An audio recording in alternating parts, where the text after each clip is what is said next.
Well, Bri, here we are again for the third of our Thinking Environment dialogues about each of the 10 components. And today we are going to be in dialogue about incisive questions. And I wanted to introduce it because I really want you to kick off. We've been side by side in our Thinking Environment training for a long time now, and in our practice for a long time. And you have always led the way on questions, and you've always pulled me up around questions. So I am going to ask you, this component is specifically incisive questions. In their purest form, in its purest form, what is an incisive question? So this is something that's been defined by Nancy, and it has a trademark, I guess, incisive questions, because it's a very, very specific kind of question, and it's all about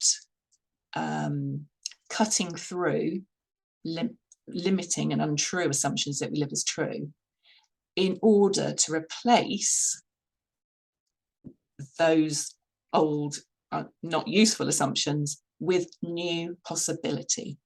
It's not about saying this is what we're going to do next. It's just all about freeing you up from the old and just opening the door to the new. So it is that incisive word. It's like cutting through something and having clarity. So yeah, we get to an incisive question using it is a framework of questions. It's a way we think about things anyway, but obviously in the thinking environment we have this framework of questions which help us to work through assumptions to get to the incisive question. And the incisive question is definitely built out of the words of the thinker. They're not something I come up with, they're something the thinker comes up with. So does that seem clear? Yeah, I think it does. And, you know, as we talk, don't we, in Thinking Environment training about the spectrum of independence, when you've got, we're not into binaries, the brain hates a binary, binary, I'm Bryony, binary Bryony. It tries to go down two legs of the trousers at once. So we think a lot about spectrums, and the spectrum of independence is where the thinker is just doing it, just bringing it, you know, in the presence of generative attention, doesn't need anything else because they are encountering and unlocking assumptions, and they're coming in the end to their own incisive question.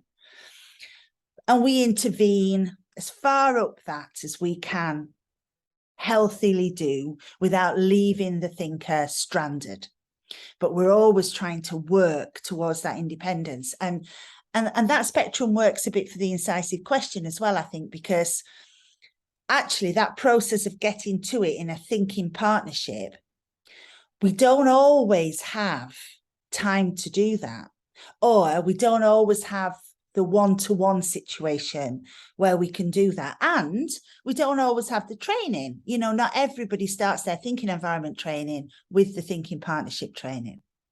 So one of the things I've always loved about it is that I hesitate to say shortcuts, but there are ways of getting to a question which is a little bit down the spectrum, not quite as incisive, maybe not quite as accurate. It might be incisive, but we can still get to a question through using a questioning framework with a group of people. And there are a couple of ways of doing that. And it means that we can bring to our practice an investment in time in the question before we start thinking, because we can actually construct a form of incisive question which may fall short of perfection, but still will open up the thinking. And I love that. And it's really been through your practice with those question construction frameworks that I've learned so much and really come to value getting to the question instead of rushing in. What do you think?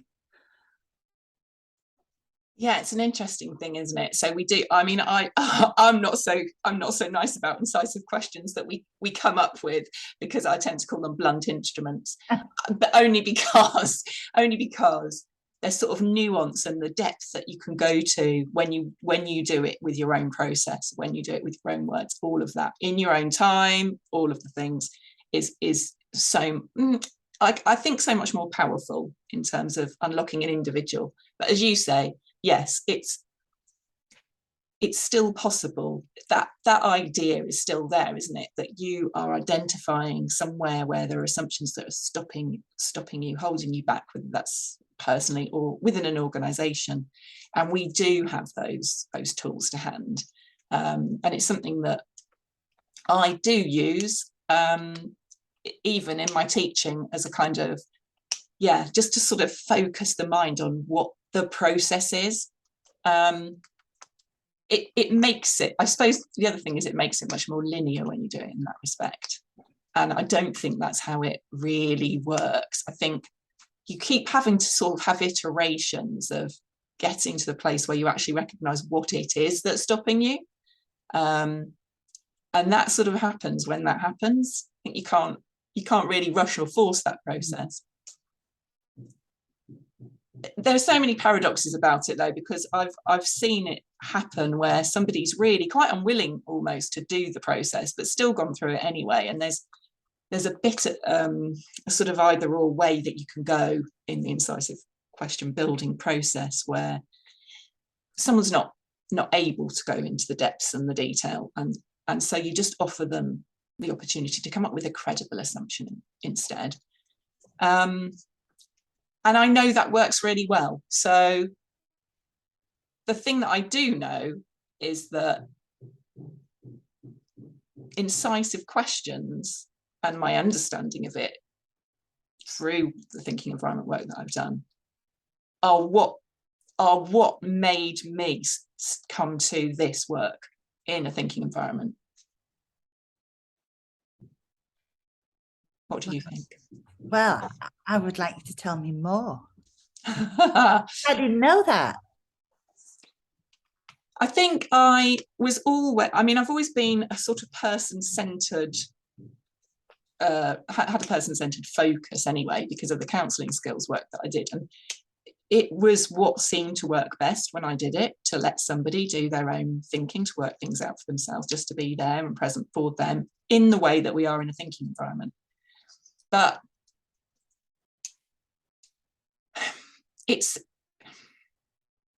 I'm also very impatient for myself, not for other people particularly. But this incisive questions, the question framework and the incisive questions really took me to a different place. And it was so, I'm not saying there weren't iterations of, what I was thinking about before that moment, but having that understanding of the process, the thinking process that happened, really changed my life when it happened. And, not just in the moment, that in itself was quite a freeing and liberating experience. It's what happened afterwards, when I used my new sense of possibility and I'd actually cut through that old block, that old assumption. What happened in my life was completely different. An interaction that I had with somebody afterwards was like I was a different person and they were a different person. Something completely unlocked using that framework. So it absolutely convinced me of its power, and it's very clean.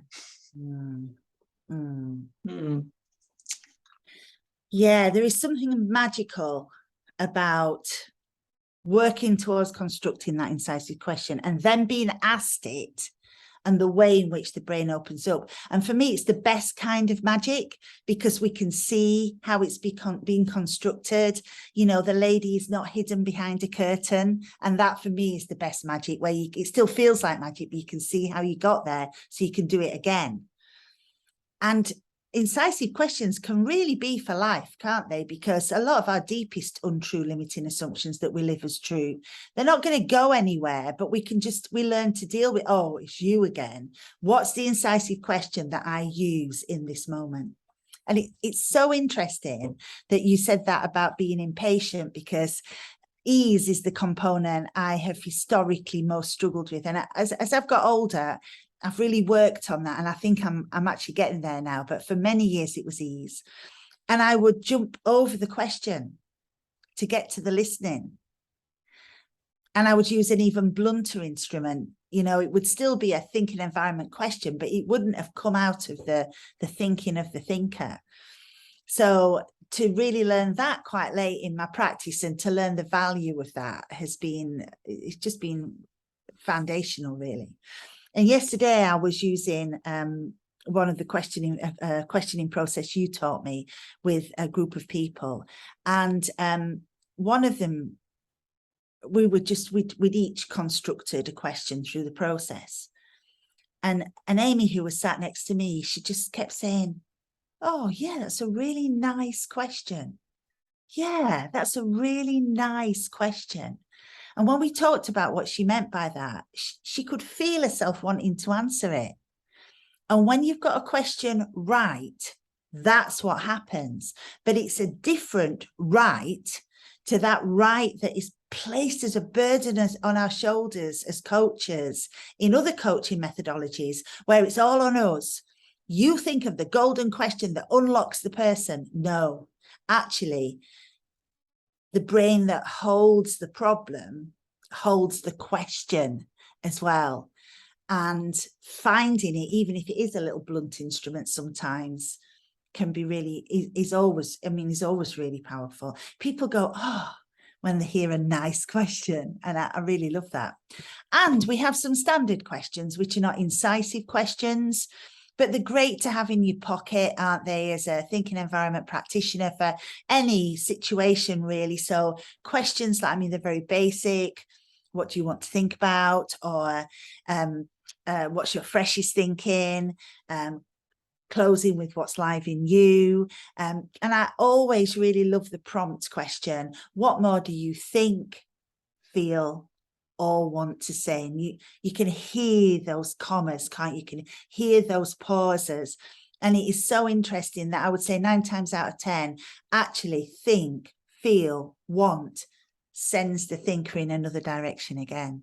What do you think? Yeah, I love the questions.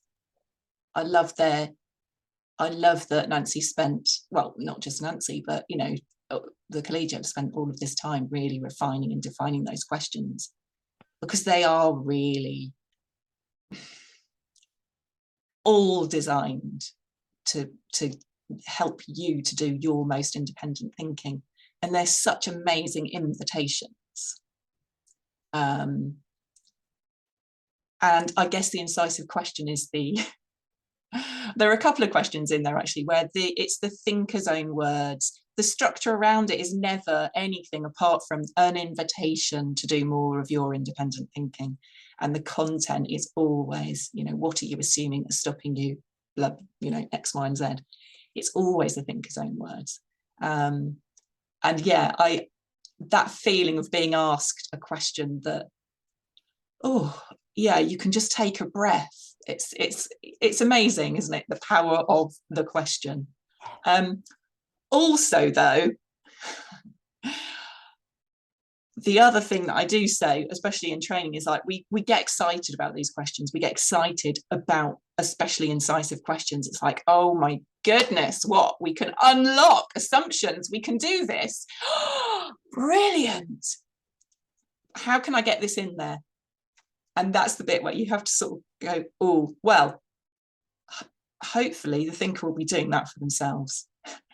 I suppose I don't recommend just thinking, oh yeah, let's use some incisive questions, because again, it's that spectrum of independence, isn't it? And actually what we really want to do, we're only using these questions when someone needs a bit of help to work something through. So yeah, the paradox is we can do it all for ourselves, and actually we're not. I think the beauty of an incisive question is it is only an opening to possibility. It's not an asking you to do question either. Yeah. And it's that yeah, that focus on, there's a lot of focus in coaching on solutions, and I like that even the incisive question is just an invitation to keep doing your own thinking. What do you think? Yeah, absolutely that. And no question in the world means anything at all if you then, if nobody's listening to the answer. You know, it's about not being performative. It's about asking the question, and then the real work starts, given the generative attention of the thinking partner or partners as you work through your response. One of the confidences that has come with thinking environment practice for me is that moment of receiving the question, even if I know what it's going to be, even if I've constructed it, but hearing that question and then just, whoa, I'm not going to say what I thought I would say in relation to this question right away. I'm not going to say the script that I've prepared in my head. I'm just going to pause. I'm going to let the question in, and then I'm going to give my freshest thinking in response to that question. And learning to do that, learning how to answer, not in terms of content, but in terms of ease and all of the components in myself has been, it's lovely, actually. And to do that with the generative attention of a thinking partner.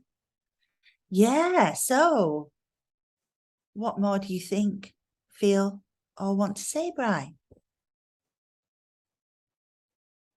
I think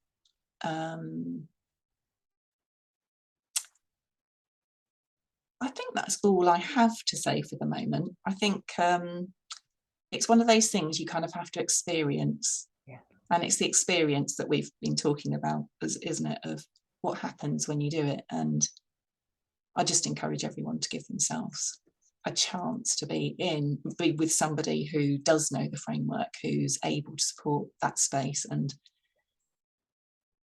knowing that they have those questions if you need help. But more than that, they understand the concept of it. It's the understanding of the concept of it, I think. It's not so much that we even ask the questions. There's something about having that knowledge of the process, and working with someone who you know has the knowledge of that process, that gives you that ease again, doesn't it? You don't have to be thinking of it for yourself. You know that partner is going to be there to support you. So yeah, incisive questions, an amazing component, but don't try and use it every day. What a great place to end our dialogue this month. Thanks for listening, everyone.